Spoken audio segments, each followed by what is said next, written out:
ପିଲାମାନେ କଣ ଖାଇଛ? ମୁଁ ରୁଟି ଖାଇଛି। ତମେ କଣ ଖାଇଛ? ବିସ୍କୁଟ। ତମେ? ସୁଜି। ତମେ? ବିସ୍କୁଟ। ତମେ କଣ ଖାଇଛ? ପିଠା। ତମେ? ପିଠା। ହଉ ସମସ୍ତେ ସବୁଦିନ ଖାଇକି ଆସିବ ହେଲା। ଆଉ ସବୁ ଫଳ ବି ଖାଇବ। ସବୁ ପନିପରିବା ଖାଇବ ହେଲା। ହଁ ଭାତ ଖାଇବ। ସମସ୍ତଙ୍କ ଦେହ ଭଲ ଅଛି ନା? ହଉ ଆଜି ଆମେ ଗପ ଶୁଣିବା ହେଲା। କି ଗପ କହିଲ? କଇଁଛ ଠେକୁଆ ନା? ତମମାନେ ସବୁ ଆଗରୁ ଜାଣିଛ ନା?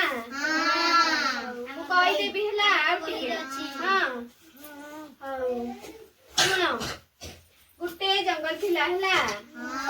ସେଠି ବହୁତ ପ୍ରକାର କଣ ଜୀବଜନ୍ତୁ ରହୁଥିଲେ। ଗୋଟେ ନଦୀ ଥିଲା। ନଦୀରେ ଗୋଟେ କଇଁଛ ରହୁଥିଲା। ଆଉ ଜଙ୍ଗଲରେ ନା ବହୁତ ପ୍ରକାର ଜୀବଜନ୍ତୁ ରହୁଥିଲେ ହେଲା। ସେଠି ବାଘ, ସିଂହ ତମେ ସବୁ ଦେଖିଛ ନା? ଆଉ ଗୋଟେ ଠେକୁଆ ବି ଥିଲା। ସେ ଠେକୁଆ ନା ପୁରା ଗର୍ବୀ ହେଲା। ସେ ବହୁତ ଗର୍ବ କରୁଥିଲା। ସେ କଇଁଛକୁ ଦେଖିଛି। କଇଁଛ କେମିତି ଚାଲେ? କଇଁଛ କେମିତି ଚାଲେ? ଧୀରେ ଧୀରେ ନା। ଆଉ ଠେକୁଆ ଜୋରେ ଦୌଡେ ନା। ଠେକୁଆର ଚାଲି ଦେଖିକି ସେ କଣ କଲା ନା ତାକୁ ସବୁବେଳେ ମଜା ଉଡାଏ ହେଲା। ତାପରେ ଜଙ୍ଗଲ ସବୁ ଜୀବଜନ୍ତୁ ମାନେ ତାଙ୍କୁ କଣ କଲେ ଗୋଟେ ତାଙ୍କ ଭିତରେ ପ୍ରତିଯୋଗିତା କଲେ। କାହାର କହିଲ? ଠେକୁଆ ଆଉ କଇଁଛ।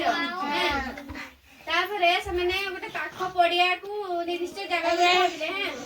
ସେ ଜଙ୍ଗଲରୁ ସେ ଠେକୁଆ ଆଉ କଇଁଛ ଦି ଜଣ ତାଙ୍କର ପ୍ରତିଯୋଗିତା ଆରମ୍ଭ ହେଲା। ଦୌଡ ପ୍ରତିଯୋଗିତା।